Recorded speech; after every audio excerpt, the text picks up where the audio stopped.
Hi, everybody. Dan Illman, Mike Beer. It's the opening Saturday of the Saratoga Summer Meet, and one of the major races on Saturday is the Grade 3 Sanford. These are two-year-olds going 3/4 of a mile. Let's take a look at the field for race number 11. The purse is $175,000. We have 8 talented two-year-olds, including the number 1 mentee. 6-5 on the morning line. The full brother to last year's champion two-year-old Fierceness just won his debut by the skin of his teeth. He barely held on. The flip side did, and we're going to look at the replay in a little while here. He went a really fast pace in that race. Looked good, I thought, overall winning there, and it earned a pretty big figure. And with the speed he showed in that race, you'd expect him to be forward in the Sanford. And as we take a look at our time form US pace projector, there's Mentee on the lead. It's a red bar, fast-paced situation. It'll be interesting to see how fast horses like Baby Dukes and Moplex can push Mentee early. Because, Mike, as you said, Mentee was sure fast in the debut. Yeah, just really, really fast. If he gets out of the gate from the rail here, it just feels like he will be in front. And I think the whole key to this race is, who knows if he's going to run another 88 in here. If he does, he probably wins. But the key to the race is, can any of these other two-year-olds cope with a fast pace? But if the pace is fast and it all falls apart, you're going to want to keep an eye on the only two-time winner and the only prior stakes winner in the field, that being the number 6, Studley Do Right, who is the fastest time form U.S. Late pace rating. Let's watch Mentee's debut. This is old school Pletcher, Mike. A 2-year-old first-time starter showing big early speed. And Johnny V right now is looking just to get back to the jocks room and enjoy a nice relaxing massage. He's up by 5 right now. And all of a sudden, the strides get a little bit shorter and they get a little bit shorter and they get a little bit shorter.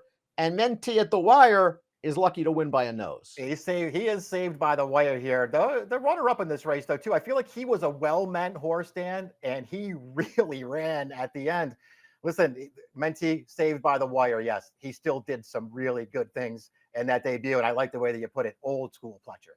He was explosive from about the 5/16 pole to the 3/16 pole. He earned an 88 Beyer speed figure, which is a powerful number for a 2-year-old. And if he breaks running from the rail, they all got to catch Mentee. The 2 is Mr. Squeaky Wheels, who was a career debut winner at Presque Isle Downs over their synthetic surface. The Dam was a multiple stakes winning sprinter, and she's already foaled a couple of black type earners sprinting on the dirt. This barn has done well in New York over the years, Mike. A lot to prove, however, switching to dirt against a good field. Got a lot working against him. This is a very sneaky trainer, though, a guy who really knows what he's doing. He's going to ship in here and take a shot. This horse's debut, I thought, was actually pretty good, even though it didn't come back very fast.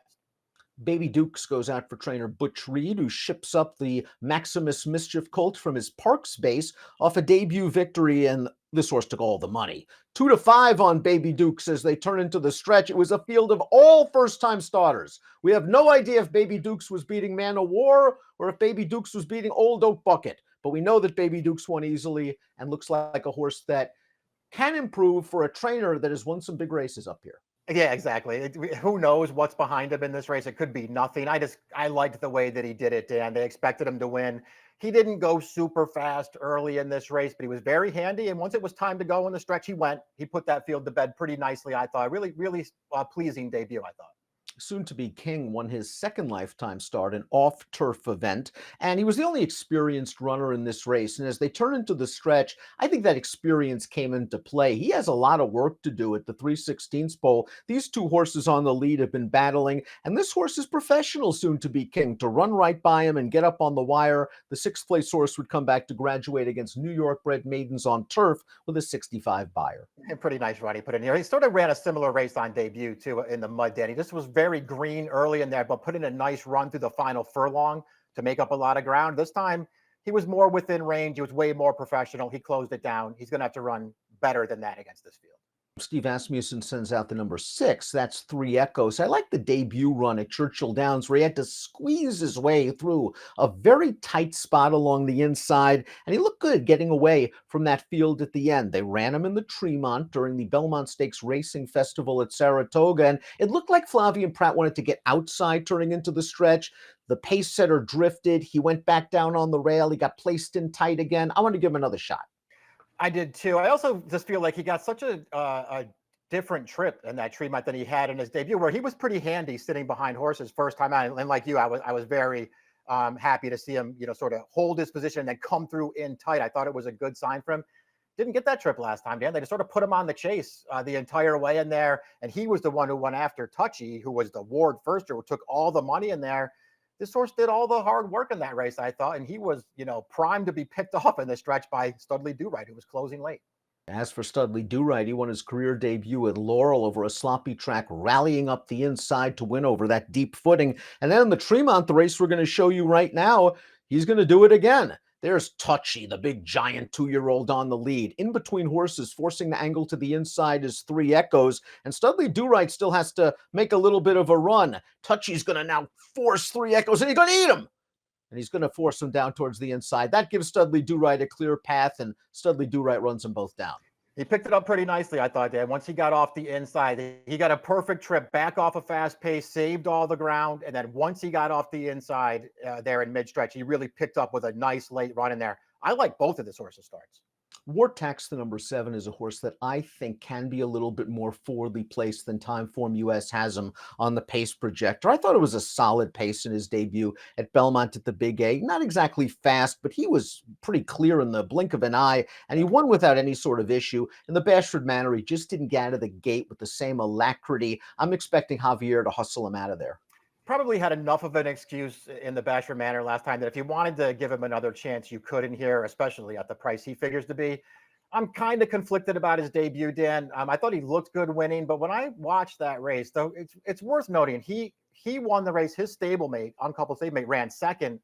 And when they break the gate in there, yeah, this horse opened a clear lead, but his stablemate just took a hold. They're like, you're going to the lead and you're winning this race, and that's exactly how it played out on the track. Moplex is the number 8, and this horse just won by 10 in his debut. And as they turn into the stretch, it doesn't look like Moplex are going to win by 10. He's moving very sweetly under Arad Ortiz, and he is just going to power away from this group in the final eighth of a mile. This is a New York-bred son of a hot first-crop sire named Complexity. This is a very likable debut. He draws outside with tactical speed, and he can probably find a nice trip outside and clear of traffic. Yeah, based on his debut, it seemed like he is that kind of horse because he had speed, Dan, but he was happy to just sit in Irad Ortiz's hands until the top of the stretch. And then once he was asked, he settled it quickly. That was a really nice debut. Top pick time for the Grade 3 Sanford on Saturday at Saratoga. And we're both going to go with Steve Asmussen. Three Echoes. Want to give him one more chance. Like the debut, snuck through along the inside, kind of herded towards the rail again.